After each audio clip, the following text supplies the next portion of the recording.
हिंदी में यूपीएससी की तैयारी से संबंधित प्रोग्राम्स को देखने के लिए सब्सक्राइब करें स्टडी IQ IAS हिंदी। नमस्कार, बहुत बहुत स्वागत है आप सभी का स्टडी IQ IAS हिंदी में। मेरा नाम है अतुल जैन और आज के खास मौके पर मैं आपके सामने लेकर आया हूं एक छोटी सी खास प्रस्तुति। आज का दिन जो है वो एक बड़ा खास दिन है, क्योंकि आज हम सेलिब्रेट करते हैं, आज हम जश्न मनाते हैं उस दस्तावेज का जिसने हमारे देश को वो आकार, वो आकृति प्रदान करी है जो आकृति हम चाहते थे कि हमारे देश को मिले।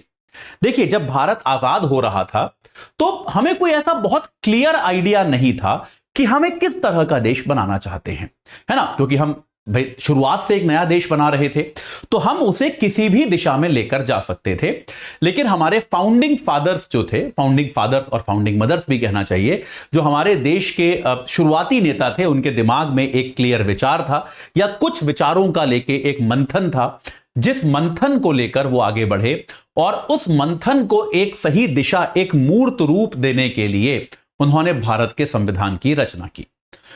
विचार रखना बहुत आसान होता है, लेकिन उन विचारों को प्रैक्टिकल यानी कि एक सही तरीके से वास्तविक जीवन में लागू कर पाना बहुत कठिन काम होता है। संविधान इसी कठिनता का वास्तव में एक इंप्लीमेंटेशन है, उसी का एक मूर्त रूप है। आपके दिमाग में विचार थे कि हम इस तरह का देश बनेंगे, उस तरह का देश बनेंगे, लेकिन उन विचारों को देश के करोड़ों लोगों पर लागू करना, जो हो सकता है आपके विचारों से सहमत ना हो। आपका विचार है कि हम एक धर्मनिरपेक्ष देश बनेंगे, लेकिन हो सकता है आपके देश के लोग जो हैं वो धर्मनिरपेक्ष ना हो, तो आप उन लोगों के साथ एक धर्मनिरपेक्ष देश कैसे बनाएंगे। हो सकता है कि आप चाहें कि हम एक ऐसा देश बनाएंगे जहां कोई जातिवाद ना हो, सब समान हो। लेकिन अगर आपके देश के लोग जो हैं वो जातिवाद में विश्वास रखते हैं तो आप जातिवाद से रहित देश कैसे बनाएंगे। तो ये जो बड़ी चुनौतियां थी, इनका सामना करके इनसे निजात पाने का जो काम किया वो किया भारत के संविधान ने। 26 नवंबर 1949 को हमारे संविधान को अडॉप्ट किया गया था, हमारे संविधान का कार्य समाप्त हुआ था, उसको स्वीकार किया गया था। और क्योंकि 26 जनवरी का एक ऐतिहासिक महत्व था, इसलिए उसको 26 जनवरी 1950 को औपचारिक तौर पर लागू किया गया। लेकिन 26 नवंबर का दिन भी अपने आप में महत्वपूर्ण है, इसलिए उसको हम संविधान दिवस के तौर पर मनाते हैं। तो आज हम चर्चा करेंगे कि यार, भारत का जो संविधान है, क्या वो एक सफल संविधान है? क्या हम उसको एक सफल संविधान कह सकते हैं या फिर नहीं कह सकते? देखिए, आमतौर पे अगर आप किसी भी देश के 10 नागरिकों से पूछें कि यार आपको आपके देश के बारे में क्या फीलिंग है या फिर आपका जीवन इस देश में कैसा है, तो आमतौर पे नागरिक शिकायत करते हैं। ये बात सत्य है, भारत के भी करेंगे, अमेरिका के भी करेंगे, हर जगह नागरिक शिकायत करते हैं, जो कि सही बात है, उसमें कुछ खराब नहीं है, वो अच्छी बात है। नागरिकों का शिकायत करना बनता है, उससे ही देश जो है उसमें सुधार आता है, उसकी परिस्थितियां परिवर्तित होती हैं। तो नागरिकों का शिकायत करना कोई खराब चीज नहीं है, अच्छी चीज है। लेकिन क्या वास्तविकता में नागरिक इस बात को नहीं समझ पाते कि भाई संविधान जो है उसने वास्तविकता में हमारे लिए बहुत कुछ किया है, बहुत सारे ऐसे अवसर हैं जो उसने हमको प्रदान किए हैं। इस बात को भी हम समझने की कोशिश करेंगे। मैं यहां पे इस बात को याद रखिएगा कि आप लोग जो इस कार्यक्रम को देख रहे हैं, आप शायद आम नागरिक नहीं हैं। आप वो लोग हैं जो शायद सिविल सर्विसेज की तैयारी कर रहे हैं या तैयारी करने वाले हैं या किसी पब्लिक एग्जाम की तैयारी कर रहे हैं, या फिर जनरली अगर आप मेरे कार्यक्रम देखते हैं, इस चैनल के कार्यक्रम देखते हैं, तो आपका देश और समाज की घटनाओं में काफी रुचि है, जो कि बहुत लोगों की नहीं होती। तो इसीलिए इस चर्चा को हम करने की कोशिश करेंगे कि यार हमारा संविधान जो है वो कितना सफल रहा है। भारत जब आजाद हुआ तो अच्छा, इसको शुरू करने के पहले एक बार आपको मैं ये बता दूं कि यार हमारा P2I बैच जो है वो 23 तारीख से शुरू हो चुका है। सुबह 8 बजे का बैच है। AJ लाइव कोड लगाकर आप 24,999 में उसमें जुड़ जाइए। अभी तक केवल इंट्रो क्लासेस ही हुई हैं, आपका मिस नहीं हुआ है ज्यादा, तो तुरंत आप बहुत जल्दी इससे जुड़ जाइए, अपना समय व्यर्थ मत कीजिए। AJ लाइव कोड लगाइए। P2I है, प्रीलिम्स से लेके इंटरव्यू तक, जो भी आपको सहायता चाहिए सारी सहायता आपको इस बैच में मिलेगी और आप तुरंत इससे जुड़ जाइए। इसका ब्रोशर देखिए, आपको सारे फीचर समझ में आ जाएंगे। चलिए वापस चलते हैं अपनी चर्चा पर। तो भारत जब आजाद हुआ तो एक अंग्रेज स्कॉलर थे जॉन स्ट्रेची। जॉन स्ट्रेची ने एक बात कही कि स्कॉटलैंड और स्पेन में ज्यादा समानता है बजाय पंजाब और बंगाल के। तो वो दरअसल इस बात पर टिप्पणी कर रहे थे कि भैया ये कैसा देश है इस देश में कोई भी कहीं पर भी ना तो एक जैसी भाषा है, ना एक धर्म है, ना एक प्रकार का खान पान है, ना एक प्रकार की जलवायु है, ना एक प्रकार की वेशभूषा है, ना एक प्रकार का नाच गाना है, ना एक प्रकार की संस्कृति है, ना आप लोग एक भगवान को मानते हो। तो यार मतलब ये देश कैसे बनेगा? ये कैसा देश है? उन्होंने यही कहा कि स्पेन और स्कॉटलैंड में ज्यादा समानताएं हैं बजाय इसके कि पंजाब और बंगाल को आप अगर कंपेयर कर लो। तो पॉइंट उनका यही था कि यार ये देश नहीं चल सकता, ये कैसा देश है? ये देश देश है ही नहीं, ये देश तो टिक ही नहीं सकता। रुडयार्ड किपलिंग जो बहुत जाने माने प्रख्यात लेखक थे, उन्होंने ये कहा कि अगर अंग्रेज इस देश को खाली करेंगे तो इस देश में इतनी विविधताएं, इतनी भिन्नताएं हैं कि इस देश के रहने वाले लोग जो हैं वो सब आपस में लड़ाई झगड़ा करके वो सब एक दूसरे को मार देंगे और ये देश जो है छिन्न भिन्न हो जाएगा, टुकड़ों टुकड़ों में बंट जाएगा। 75 साल हो गए हैं बेटा, आज तक हम वही हैं, वैसे ही हैं। और जिस देश के रहने वालों ने यह कहा था कि हमारे टुकड़े हो जाएंगे, इस बात को हम निश्चित तौर पे यह दावे के साथ कह सकते हैं कि हमारी जो वैश्विक स्थिति है वो उनसे बेहतर है। आर्थिक तौर पर भी, सामरिक तौर पर भी वैश्विक महत्ता जो है हमारी उनसे बेहतर है। तो इस बात में तो कोई डाउट नहीं है कि जो सर्वाइवल का टेस्ट था कि आप टिकोगे या नहीं टिकोगे, उसको तो हमने पास कर लिया है। इसमें तो कोई शक नहीं है कि हम टिक तो यार गए हैं, इसमें कोई डाउट नहीं है। और हम अच्छे से टिक गए हैं, मतलब 70-75 साल हो गए, दुनिया में हमारी एक इज्जत है, हम एक बड़े देश हैं, हमारी बात सुनी जाती है, हमारा सम्मान किया जाता है, इसमें कोई शक नहीं है। तो विघटन से तो हम बचे रह गए, इसमें कोई शक नहीं रह गया। और यही हमारे संविधान की पहली बहुत बड़ी उपलब्धता है कि उसने हमारे यहां राष्ट्रीय एकता को बनाकर रखा। राष्ट्रीय एकता से मेरा मतलब क्या है कि देखिए, मैं ये नहीं कहूंगा कि हमारे देश में कोई अलगाववाद नहीं हुआ।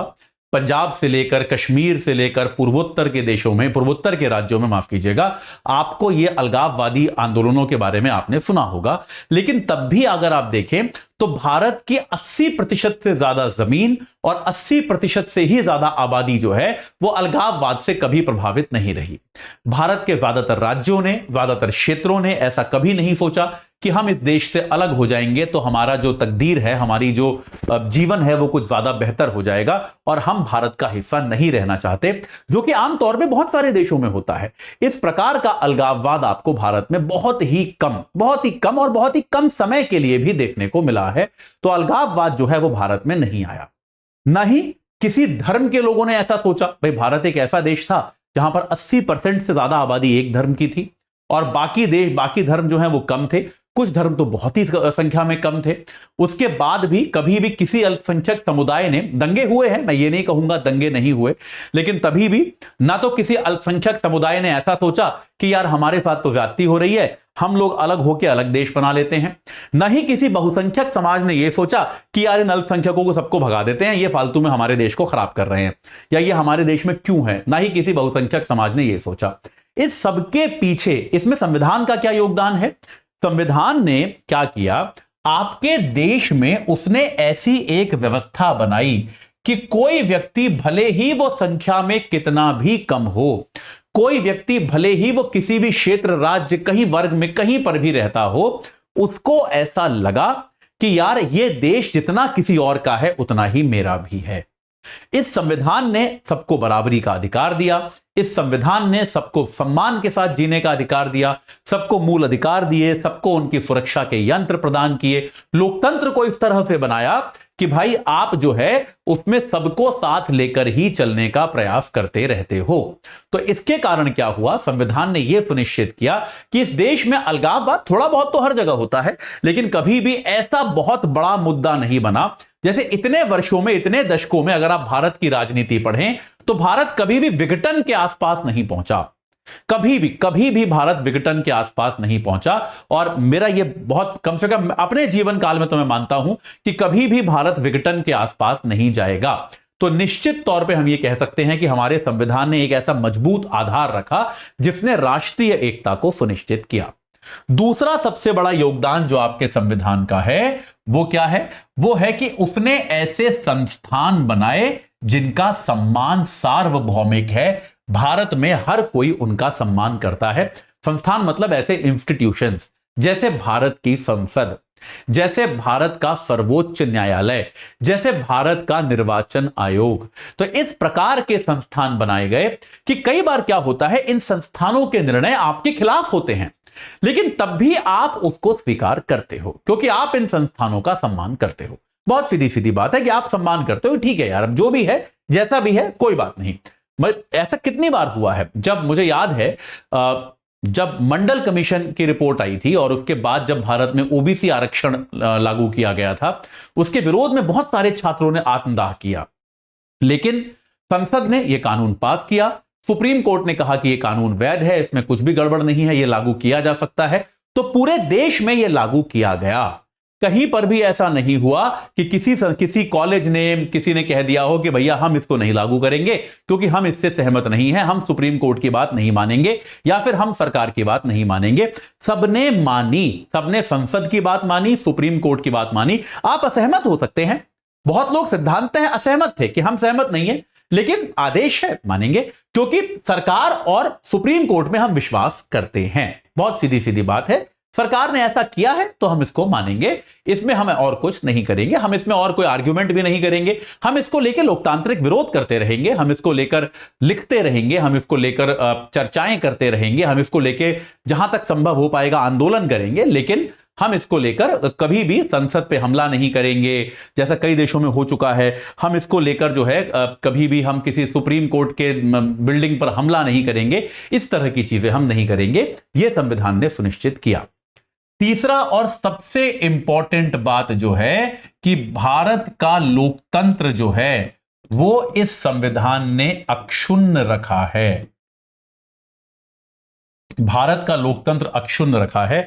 बेटा, जिस समय हम लोग आजाद हुए उस समय दुनिया में बहुत सारे देश आजाद हुए, और अगर आप उन सभी देशों का इतिहास देखेंगे तो वहां पर क्या होता है, लोकतंत्र जो है वो कभी माना जाता है, कभी नहीं माना जाता। पाकिस्तान का उदाहरण हमारे सामने, अचानक से चुने हुए, हम दोनों तो एक ही दिन आजाद हुए थे ना, हम और पाकिस्तान, तो अचानक से वहां पर चुने हुए प्रधानमंत्री को सेना अध्यक्ष हटा देता है, सेना अध्यक्ष स्वयं को देश का शासक घोषित कर देता है, फिर सेना अध्यक्ष चुनाव करा लेता है, उन चुनावों में उसको 99% वोट मिल जाते हैं, सबको पता है वो चुनाव कैसे हुए हैं, और वो चुनाव लड़ता रहता है। चुने हुए प्रधानमंत्री को फांसी दे दी जाती है, एक अन्य प्रधानमंत्री को भगा दिया जाता है देश से। इस प्रकार की घटनाएं, इस प्रकार की चीजें जो है, और केवल ये पाकिस्तान में नहीं, आसपास के बहुत सारे देशों में हुई। भारत इकलौता ऐसा देश है जहां पर कोई भी प्रधानमंत्री कितना भी शक्तिशाली क्यों ना रहा हो, जिस दिन वो चुनाव हारता है, जिस दिन उसका कार्यकाल खत्म होता है, वो अपना दफ्तर खाली करता है, नए आने वाले प्रधानमंत्री को बधाई देता है, और नया आने वाला प्रधानमंत्री जो है अपने कार्यकाल को ग्रहण करता है, अपने दफ्तर में अपना चार्ज ग्रहण करता है। इसमें कभी भी भारत में आज तक शासक कौन बनेगा यह फैसला बंदूकों के द्वारा नहीं हुआ। हमने देखा, इसको हमने बहुत बार देखा है, बड़े बड़े शक्तिशाली प्रधानमंत्री जो है चुनाव हारे हैं। और यहां तक कि भारत में जो लोकतंत्र पे एक काला अध्याय माना जाता है, आपातकाल, आपातकाल भी संविधान के तहत ही लगाया गया था। संविधान में जो प्रावधान है उनके तहत ही इंदिरा गांधी ने आपातकाल लगाया था, और आपातकाल के बाद इंदिरा गांधी बेहद शक्तिशाली थी, लेकिन जनता ने चुनाव में उनकी पार्टी को परास्त किया। इंदिरा गांधी ने एक बार भी यह नहीं कहा कि भाई मैं सत्ता पर काबिज रहूंगी और मैं जो है सत्ता खाली नहीं करूंगी। इंदिरा गांधी ने तुरंत अपना कार्यालय खाली किया। आने वाले प्रधानमंत्री मोरारजी देसाई देश के प्रधानमंत्री बने। 80 में इंदिरा जी वापस आई। उसके बाद 89 में जब राजीव गांधी शक्तिशाली प्रधानमंत्री थे, बहुत बड़े बहुमत के साथ थे, वो हारे, उन्होंने अपना कार्यालय खाली किया। नरसिम्हा राव चुनाव हारे 96 में जाके, उन्होंने अपना कार्यालय खाली किया। अटल बिहारी वाजपेयी साहब 2004 आते आते इतने शक्तिशाली नेता थे कि उन्होंने समय से पहले चुनाव कराया था, क्योंकि उनको लगता था वो जीत जाएंगे। एक अप्रत्याशित उनकी पार्टी की हार हो गई। उन्होंने कभी भी ये नहीं कहा कि ये चुनाव को मैं नहीं मानता, चुनाव गलत है। तुरंत उन्होंने अपने पद से इस्तीफा दिया, कार्यालय खाली किया, और नए प्रधानमंत्री डॉक्टर मनमोहन सिंह सत्ता पर काबिज हुए। डॉक्टर मनमोहन सिंह 14 में चुनाव हारे। उन्होंने भी एक दिन भी ये नहीं कहा कि भैया नहीं, ये गलत हुआ है, मैं नहीं मानता। उन्होंने कार्यालय खाली किया। नरेंद्र मोदी आकर सत्ता पर बैठे। तो इस बात को समझिए कि हमारे देश में हमेशा, और यही काम राज्य के स्तर पर भी हुआ है, बड़े बड़े शक्तिशाली मुख्यमंत्री जो है, उन्होंने हमेशा जब भी वो चुनाव हारे हैं, अपने पद को तुरंत त्याग दिया है और लोकतंत्र का सम्मान किया है। तो ये एक बहुत बड़ी बात है कि हमारे यहां डेमोक्रेसी जो है, हमारे यहां जो एक लोकतंत्र की प्रक्रिया है कि निर्वाचन जो है उसके जरिए निर्धारित किया जाता है कि कौन आपके देश पर शासन करेगा। इस शासन प्रक्रिया को हमने हमेशा लागू रखा है। इस शासन प्रक्रिया को हमने कभी भी कॉम्प्रोमाइज नहीं होने दिया है, कभी भी इसमें समझौता नहीं किया है। यहां तक कि अमेरिका जैसे विकसित देश में हमने देखा, जब राष्ट्रपति पद के चुनाव के बाद डोनाल्ड ट्रंप की पार्टी हार गई, डोनाल्ड ट्रंप को परास्त घोषित कर दिया गया, तब उनके समर्थकों ने अमेरिकी कांग्रेस में घुसकर, जो वहां की संसद को कहा जाता है, वहां पर घुसकर किस तरह की तोड़फोड़ की थी, यह आप लोग जानते हैं। आप में से ज्यादातर लोगों ने वो देखा होगा। लेकिन ऐसा कोई भी एपिसोड भारत में नहीं हुआ और कभी भी नहीं होने दिया गया। तो ये बहुत बहुत इंपॉर्टेंट बात है, इसको एक समझने की आवश्यकता है। ठीक है, तो निश्चित तौर पे हम ये कह सकते हैं कि हमारे देश को जिस तरह का आकार मिला है, हमारे देश को जिस तरह से बचाकर रखा गया है, उसमें संविधान जो है बहुत हद तक सफल रहा है। बहुत बड़ा योगदान संविधान का रहा है। क्या ऐसी भी कुछ चीजें हैं जो संविधान नहीं कर पाया, जो संविधान को करनी चाहिए थी लेकिन शायद उस पर उसका ध्यान नहीं गया? केवल तारीफ करेंगे तो सेशन थोड़ा सा इनकम्प्लीट लगेगा, तो कुछ एक आलोचनाएं भी कर लेते हैं, है ना। भले ही आज संविधान दिवस है, लेकिन जैसे कहते हैं ना यूपीएससी में एक संतुलन बना के रखना चाहिए, वैसे ही थोड़ा सा एक संतुलन यहां पर भी बनाते हैं। एक संतुलन में जो मैं कहता हूं कि जो एक कमी है संविधान की, वो क्या है कि आर्थिक न्याय की जो नीति है उसको लेकर संविधान में बहुत कम ध्यान दिया गया। संविधान में सभी नागरिकों को राजनीतिक न्याय तो दिया गया है कि आप सबको बराबर का वोट मिलेगा, आप सबको बराबर के अधिकार मिलेंगे, आपके अधिकारों का उल्लंघन हो तो आप इधर चले जाइए, आप इस तरह से अपील कर सकते हैं, ये सारी व्यवस्थाएं की गई हैं। लेकिन आर्थिक न्याय जो है उसकी व्यवस्था संविधान में नहीं की गई। हम देखते हैं हमारे देश में आज भी, अगर मैं कहूं तो इस देश में आपको गरीबी देखने के लिए कहीं दूर जाने की जरूरत नहीं पड़ेगी। कहीं पर भी आप रहते हो, आप किसी भी शहर के किसी भी मोहल्ले में रहते हो, आप अपने घर से 2 किलोमीटर दूर का एक चक्कर लगा के आइए, आपको ऐसे लोग मिल जाएंगे। और मैं दावे के साथ कह सकता हूं ज्यादातर लोग इस बात से सहमत होंगे कि किसी भी देश में आप कहीं भी आप एक उंगली रख दीजिए, 2 किलोमीटर का एक आप सर्कल बना दीजिए और आप उसमें घूम कर आइए, आपको ऐसे लोग मिल जाएंगे जो भूखे मर रहे हैं। आपको ऐसे लोग मिल जाएंगे जो निश्चित तौर पे जिनके पास पर्याप्त मात्रा में खाना भी नहीं है, पर्याप्त भोजन भी नहीं है, बाकी चीजें शिक्षा स्वास्थ्य सब तो बहुत दूर की बातें हैं, जिनके पास भोजन नहीं है। तो आर्थिक न्याय को लेकर हमारे संविधान ने कोई व्यवस्था नहीं की। आर्थिक न्याय को लेकर लोगों को कोई मूल अधिकार नहीं दिए। आर्थिक न्याय को लेकर सरकारों पर कोई गंभीर जिम्मेदारी नहीं डाली कि भाई वो आर्थिक न्याय किस तरह से करेगी। और इसके कारण आर्थिक न्याय हम आज भी नहीं कर पाए हैं। हम कहने को दुनिया की तीसरी सबसे बड़ी अर्थव्यवस्था बन जाएंगे बहुत जल्दी, लेकिन तब भी हमारे यहां अभी भी बहुत बड़ी आबादी ऐसी है कि अगर उसको शासकीय सहयोग ना मिले तो शायद वो 2 वक्त खाना नहीं खा सकती। तो ये एक बहुत बड़ी चुनौती है, जहां पर एक आर्थिक न्याय को लेकर हमारे संविधान से निश्चित तौर पे ये एक चीज है जो हमारे संविधान निर्माताओं से छूट गई कि वो एक आर्थिक मॉडल जो है वो देश का नहीं बना पाए। ये एक चीज जो है वो नहीं सोच पाए। दूसरा जो एक कमी मुझे हमेशा लगती है वो है संघवाद जो है हमारा, वो बहुत अस्पष्ट है और कमजोर है। हमारे देश का संघवाद जो है वो थोड़ा सा कमजोर है। जैसे देखिए, मैं समझता हूं कि भारत जैसे देश में केंद्र के पास ज्यादा शक्ति होनी चाहिए, लेकिन भारत जैसे देश में आपको ज्यादा से ज्यादा जो फंक्शनल अधिकार है, जो काम करने की चीज के जो रोल है, वो आपको राज्यों को दे देने चाहिए। क्षमा कीजिएगा, जो भी काम करने के रोल हैं वो आपको राज्यों को सौंपने चाहिए, क्योंकि भारत बहुत बड़ा देश है। बड़ा मुश्किल है केंद्र में बैठकर किसी व्यक्ति के लिए या किसी सरकार के लिए यह तय करना कि तमिलनाडु के लिए क्या ठीक है, कश्मीर के लिए क्या ठीक है, गुजरात के लिए क्या ठीक है, अरुणाचल के लिए क्या ठीक है। बहुत मुश्किल है। राज्य बहुत अलग हैं, परिस्थितियां बहुत अलग हैं। तो उसके कारण हमारे यहां संघवाद की जो नीति है उसमें राज्यों को और अधिकार और खास तौर पे और वित्तीय अधिकार दिए जाने की आवश्यकता है। ये जो हम बार बार आजकल देखते हैं कि इतने तरह का तनाव चल रहा है राज्यपालों में और सरकारों में केंद्र में और राज्यों में, ये सब अगर कम हो सकता है अगर केंद्र केवल कुछ क्षेत्र अपने पास रख के बाकी चीजों का वित्त और अधिकार जो है वो राज्यों को दे, और केंद्र जो है राज्यों के प्रति एक अभिभावक जैसा एटीट्यूड रखे कि भाई उन्हें करने देते हैं, उन्हें समस्या आएगी तो हम उनकी सहायता करेंगे, लेकिन हम उनके काम में अड़चन नहीं डालेंगे। तो ये जो है एक भारत का संघवाद जो है ये थोड़ा सा एक कमजोर मेरे को प्रतीत होता है। तीसरा बिंदु जो मुझे लगता है वो ये है कि भारत में लोकतंत्र जो बनाया गया है वो एक बहुमतवादी लोकतंत्र है,